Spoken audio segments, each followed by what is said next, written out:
अस्सलामु अलैकुम वरहमतुल्लाहि वबरकातुहू। उम्मीद है स्टूडेंट्स आप सब खैरियत से होंगे।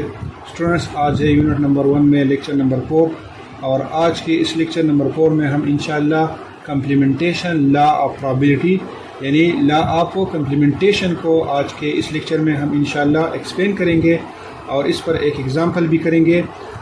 लेकिन इसको फर्दर एक्सप्लेन करने से पहले अगर आप इस चैनल पर नए हैं तो मेरी रिक्वेस्ट है कि आप इस चैनल को सबसे पहले सब्सक्राइब करें और साथ ही बेल आइकन को प्रेस करें ताकि आपको हर एक नई वीडियो वक्त पर मिलता रहे। अच्छा स्टूडेंट्स, अब इस लॉ की तरफ आते हैं। लॉ इस तरह है, कम्प्लीमेंटेशन लॉ ऑफ प्रोबेबिलिटी। इसमें कहते हैं कि if A complement is the complement of an event A in the sample space then probability of A complement is equal to 1 minus probability of A। यहाँ पर ये कहते हैं ये हमारे पास A बार है, ठीक है।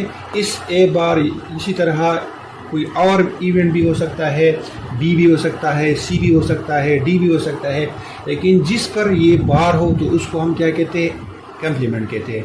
यहाँ पर ये कहते हैं कि हमने यहाँ पर A एक कम्प्लीमेंट लिया है एक सैम्पल स्पेस में, तो फिर आपने क्या करना है, probability of A complement is equal to 1 minus probability of A, यानी probability of A complement equal है 1 माइनस प्रोबेबिलिटी ऑफ ए का। इसको आपने प्रूव करना है। तो आइए इसको हम प्रूव करते हैं। सबसे पहले हम एक वेन डायग्राम बनाते हैं और इस वेन डायग्राम के थ्रू इसको समझते हैं। इस पूरे वेन डायग्राम को हम एस का नाम देते हैं। ये हमारे पास लेट्स सपोज सैंपल स्पेस हो गया, ठीक है। अब यहाँ पर क्या है, ए है, ठीक है। तो इसमें हम ए एक इवेंट लेते हैं, ठीक है। समझ में आ गई? ये हमारे पास ए इसमें इवेंट हो गया और इसके अलावा जितना भी एरिया है इसको हम ए कम्प्लीमेंट लेते हैं, क्योंकि यहाँ पर ए कम्प्लीमेंट का मतलब ये है कि ए के अलावा, तो ए के अलावा जितना एरिया है वो हमारे पास क्या है, ए कम्प्लीमेंट है, ठीक है।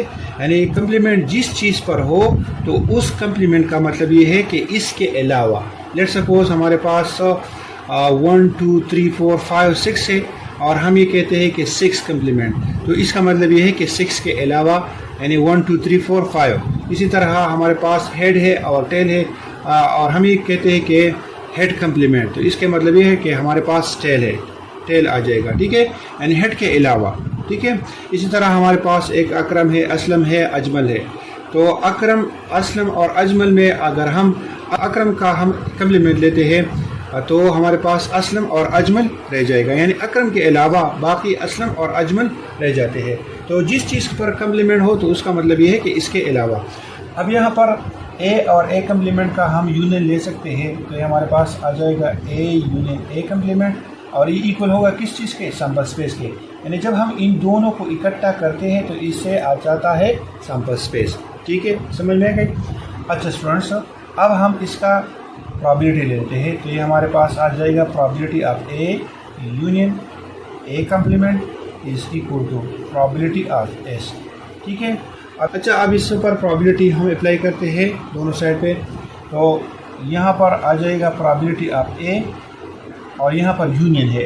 ये हम ऑलरेडी पढ़ चुके हैं एग्जामेटिक प्रोबेबिलिटी में कि जब हमारे पास दो इवेंट्स के दरमियान यूनियन आ जाए और हम इस पर प्रोबेबिलिटी अप्लाई करते हैं तो वो यूनियन किस चीज़ में तब्दील हो जाएगा, प्लस में। तो यहाँ पर प्लस आ जाएगा, ये हमारे पास आ जाएगा प्रोबेबिलिटी ऑफ ए कम्प्लीमेंट। और ये भी हम एग्जामेटिक प्रोबेबिलिटी में पढ़ चुके हैं कि सैम्पल स्पेस की प्रोबेबिलिटी हमारे पास क्या आती है, 1 आती है, ठीक है। ये आता है।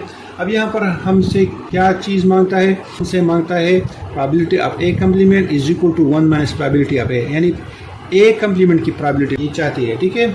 यहाँ पर हमसे ये चाहता है प्रोबेबिलिटी ऑफ ए कम्प्लीमेंट, तो हम यहाँ पर probability of A complement find करते हैं। तो ये दिस इम्प्लाइज आज इस तरह आ जाएगा, ये प्रोबेबिलिटी ऑफ ए कम्प्लीमेंट अपनी जगह पर और ये 1 अपनी जगह पर और ये प्रोबेबिलिटी ऑफ ए हम उस साइड पर इसको ले आते हैं तो ये हमारे पास माइनस आ जाएगा। तो ये प्रूफ हो गया कि probability of A complement equal है 1 माइनस प्रोबेबिलिटी ऑफ ए का, यानी इसका मतलब ये है कि टोटल प्रोबेबिलिटी हमारे पास इक्वल है 1 के, और जब हम यानी ये हमारे पास टोटल प्रोबेबिलिटी हो गई। जब हम इस चीज़ की प्रोबेबिलिटी इससे निकालते हैं तो ये ए कम्प्लीमेंट की प्रोबेबिलिटी हमारे पास रह जाती है। ठीक है स्टूडेंट्स, अब आते हैं एग्जांपल की तरफ। एक एग्जांपल है जो लॉ ऑफ कम्प्लीमेंटेशन पर बेस है। इसमें कहते हैं 5 फेयर काइन वर टास्क्ड वंस। 5 काइन्स है जो फेयर है। फेयर का मतलब ये है कि वो अनबाइस्ड हो, बाइस में हो, एक साइड पे हेड हो दूसरी साइड पे टेल हो। 5 फेयर काइन वर टास्क यानी 5 काइन को हम टास्क करते हैं एक दफ़ा। तो यहाँ पर अब ये क्या चाहते हैं, what is the probability that at least 1 head occur. क्या प्रोबेबिलिटी है कि एट लीस्ट 1 हेड अकर हो जाए। ठीक है, तो यहाँ पर आपने एक ये जहन में रखना है कि जहाँ पर एट लीस्ट का लफ्ज़ आ जाए तो इस एट लीस्ट से आप ये पहचानना है कि यहाँ पर हम लॉ ऑफ कम्प्लीमेंटेशन को यूज़ कर सकते हैं। ठीक है, सबसे पहले हम सैंपल स्पेस की तादाद निकालते हैं। तो यहाँ पर हम सैंपल स्पेस की तादाद इस तरह निकालते हैं, नंबर ऑफ सैंपल स्पेस। ठीक है, और यहाँ पर हम 2 लिखते हैं। 2 क्यों लिखते हैं, क्योंकि हमारे पास काइन के 2 साइड है। अब इसका पावर लेना है 5 इसलिए पावर लेना है क्योंकि हम एक काइन को 5 टाइम्स पास करते हैं। ठीक है, तो इससे आ जाएगा 2 multiply by 2 multiply by 2 multiply by 2 multiply by 2 multiply by 2 is equal to 32। ठीक है, जब हम 5 टाइम को 2 से जब हम 2 को 5 टाइम मल्टीप्लाई करते हैं तो ये हमारे पास 32 आता है। तो हमारे पास सैंपल स्पेस की तादाद क्या आती है, 32। यानी जब हम एक सैंपल स्पेस बनाते हैं तो उसमें 32 आउटकम्स आएगी। ठीक है, अब हम एक इवेंट लेते हैं लेट। ये हमारे पास एक इवेंट है, इसमें हम लेते हैं एट लीस्ट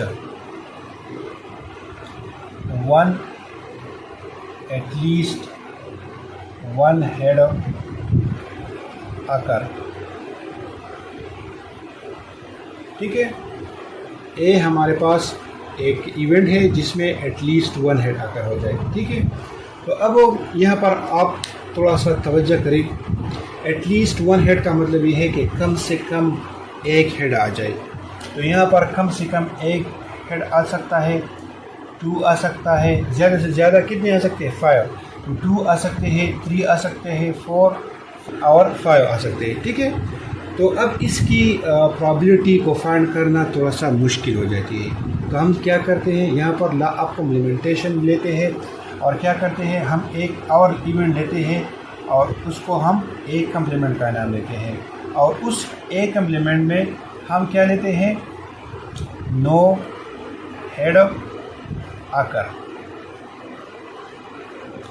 तो जब हम 5 काइन को टास्क करते हैं तो इसमें सिर्फ एक ऐसा आउटकम्स आता है कि जिसमें कोई हेड ना हो। ठीक है, तो हम यहाँ पर इस नंबर ऑफ ए इस तरह लिख सकते हैं 1। ठीक है, तो यहाँ पर अब इसकी प्रोबेबिलिटी हम फाइंड करते हैं तो हमारे पास आ जाएगा number of A complement divide by number of S. तो ये आ जाएगा 1/32। ठीक है, probability of A complement is equal to 1/32। अब हम क्या करते हैं, अब हम ए की प्रोबेबिलिटी फाइंड करते हैं। ठीक है, तो ए की प्रोबेबिलिटी हम इस तरह फाइंड करते हैं। हमारे पास जो लॉ ऑफ कम्प्लीमेंटेशन है इस तरह है, probability of A complement is equal to 1 minus probability of A. ठीक है, चूँकि हम प्रोबेबिलिटी ऑफ ए फाइंड करते हैं तो हम प्रोबेबिलिटी ऑफ ए को इस साइड पे ले आते हैं। ठीक है, तो ये प्लस आ जाएगा और इसको उस साइड पे ले जाते हैं तो ये हमारे पास माइनस हो जाएगा। तो अब इसकी वैल्यूज़ हम पुट करते हैं। 1 माइनस प्रोबेबिलिटी ऑफ ए ये आती है 32, यानी प्रोबेबिलिटी ऑफ ए कम्प्लीमेंट की वैल्यू आती है 32। अब यहाँ पर probability of A is equal to 32, तो यहाँ पर 32 माइनस 1 तो ये आता है 31 डिवाइड बाई 32। तो ये इसकी प्रोबेबिलिटी आती है। ठीक है, तो स्टूडेंट्स एक और एग्जांपल की तरफ आते हैं। ये भी लॉ ऑफ कम्प्लीमेंटेशन के बेस से यहाँ पर ये कहते हैं, what is the probability that A randomly selected family of 4 children will have eight least 1 boy. हम एक फैमिली को रेंडमली सेलेक्ट करते हैं और इसमें 4 चिल्ड्रन हो। ठीक है, लेट्स सपोज इसमें 4 चिल्ड्रन हो और ये यहाँ पर ये कहते हैं कि क्या प्रोबेबिलिटी है कि उसमें एटलीस्ट एक बॉय आ जाए, एक लड़का आ जाए, क्योंकि यहाँ पर एटलीस्ट का वर्ड आया है, तो इससे आपने ये समझना है कि यहाँ पर हम लॉ ऑफ कम्प्लीमेंटेशन यूज़ करेंगे। सबसे पहले हम number of sample space find करते हैं कि सैंपल स्पेस में कितने इवेंट आते हैं। तो यहाँ पर NS is equal to 2 power 4। अब 2 पावर 4 क्यों लेते हैं?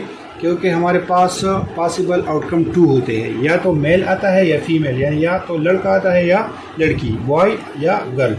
और 4 इसलिए लेते हैं क्योंकि चिल्ड्रन कितने हैं? 4 है। तो अब इसकी जब हम कैलकुलेशन करते हैं 2 multiply by 2 multiply by 2 multiply by 2, तो ये हमारे पास आता है 16। ठीक है, तो हमारे पास टोटल पॉसिबल सैंपल स्पेस में जो आउटकम होते हैं वह 16 होते हैं। ठीक है, अब हम क्या करते हैं, हम एक इवेंट लेते हैं। लेट्स सपोज हमारे पास C एक इवेंट है और इसमें हम लेते हैं एटलीस्ट 1 बॉय। ठीक है, तो एटलीस्ट 1 बॉय का मतलब ये है कि यह कम से कम एक बॉय, कम से कम एक लड़का। तो यहाँ तो एक आ सकता है, या 2 आ सकते हैं, या 3 या 4। ठीक है, यानी 1 2 3 4 ये हमारे पास आ सकते हैं। और इसके अलावा कोई लड़का नहीं आ सकता, तो हमारे पास क्या है? 0 है। तो इसकी प्रोबेबिलिटी क्या है? इसकी प्रोबेबिलिटी को फाइंड करना थोड़ा सा मुश्किल होता है, तो इसलिए हम यहाँ पर लॉ ऑफ कम्प्लीमेंटेशन यूज़ करते हैं। और यहाँ पर हम C एक इवेंट लेते हैं जिसको हम C कम्प्लीमेंट नाम देते हैं। ठीक है, इसका हम कम्प्लीमेंट लेते हैं और इसमें हम ये लिखते हैं नो बॉय, जिसमें कोई लड़का ना हो। तो जिसमें कोई लड़का ना हो तो हमारे पास कितने इवेंट्स होते हैं? 1। और वो इवेंट ये है, यानी जिसमें गर्ल गर्ल गर्ल आ जाए। ठीक है, और यहाँ पर NC कम्प्लीमेंट, यानी C कम्प्लीमेंट की तादाद क्या है? यहाँ पर 1 है। ठीक है, और अब इसकी प्रोबेबिलिटी जब हम फाइंड करते हैं प्रोबेबिलिटी ऑफ C कम्प्लीमेंट, तो ये हमारे पास आता है NC complement divide bye NS। C complement ये 1 है और ये NS हमारे पास 16 है, तो 1/16 प्रोबेबिलिटी ऑफ C कम्प्लीमेंट आ गई। ठीक है, अब हम क्या करते हैं, क्योंकि हमें मालूम है कि लॉ ऑफ कम्प्लीमेंटेशन इक्वल है probability of C complement is equal to 1 minus probability of C।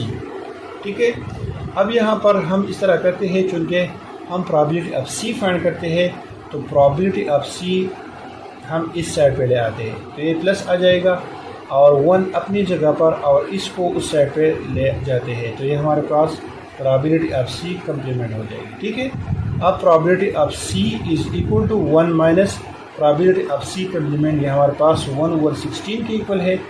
ठीक है, अब इसका हम एलसीएम लेते हैं, तो ये हमारे पास 16 आ जाएगा और यहाँ पर भी 16 आ जाएगा 1, तो यहाँ पर probability of C is equal to 15/16 इसकी प्रोबेबिलिटी आ जाएगी। ठीक है, तो ये थी लॉ ऑफ कम्प्लीमेंटेशन या कम्प्लीमेंटेशन लॉ ऑफ प्रोबेबिलिटी। उम्मीद है ये आप सबकी समझ में आया होगा। इंशाल्लाह नेक्स्ट लेक्चर में फिर मुलाकात होगी, तब तक के लिए अल्लाह हाफ़िज़।